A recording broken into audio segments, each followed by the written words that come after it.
മുഖ്യമന്ത്രിക്കെതിരെ വിമർശനവുമായി കെ മുരളീധരൻ. സംസ്ഥാനത്ത് ഭരണമില്ലെന്ന് മുരളീധരൻ കുറ്റപ്പെടുത്തി. ഭരണമുണ്ടെങ്കിലല്ലേ ഭരണസ്തംഭനമുണ്ടാകൂ എന്നും അദ്ദേഹം പരിഹസിച്ചു. ആരോടും മിണ്ടാതെയാണ് മുഖ്യമന്ത്രി പോയത്. അറിയിക്കേണ്ടവരെ പോലും അറിയിച്ചില്ല. വിശ്രമിക്കാനാണ് പോകുന്നതെങ്കിൽ പറഞ്ഞിട്ട് പോകാമല്ലോ എന്നും മുരളീധരൻ പറഞ്ഞു. ഇവിടെ ഒന്നും നടക്കണില്ലല്ലോ. കാരണം ചൂട് കൂടിയാലും മഴ വന്നാലും മുഖ്യമന്ത്രി പോയിരിക്കുകയല്ലേ. ഇത് രണ്ടിൻ്റെയും പരിഹാരം ഉണ്ടാക്കേണ്ട ആൾ സ്ഥലത്തില്ല. പിന്നെ എന്ത് ചെയ്യാൻ? ആരോട് പറയാൻ? ഭരണസമ്പന്നം ഇവിടെ ഭരണമില്ലല്ലോ. ഇതിനെന്താ സംഭവിക്കാൻ? സാധനം വേണ്ടേ?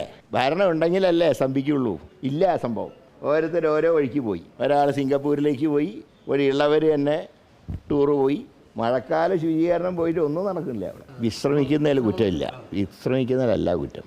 നമ്മുടെ നാട്ടിൽ തന്നെ ഉണ്ടല്ലോ ഇഷ്ടംപോലെ വിശ്രമിക്കാൻ കേന്ദ്രം. അല്ല, അദ്ദേഹം പോവുകയാണെങ്കിൽ പോയിക്കോട്ടെ, അതിനൊന്നും തയ്യാറാറുണ്ട്. പക്ഷേ എന്തിനു പോയെന്ന് പറയണം. അത് അത് പറഞ്ഞാൽ മതിയല്ലോ. മിൽമ തിരുവനന്തപുരം മേഖലാ യൂണിയൻ ജീവനക്കാർ സമരത്തിൽ ആണ്. പ്രമോഷൻ ഉൾപ്പെടെയുള്ള ആവശ്യങ്ങൾ ഉന്നയിച്ചാണ് സമരം. തിരുവനന്തപുരം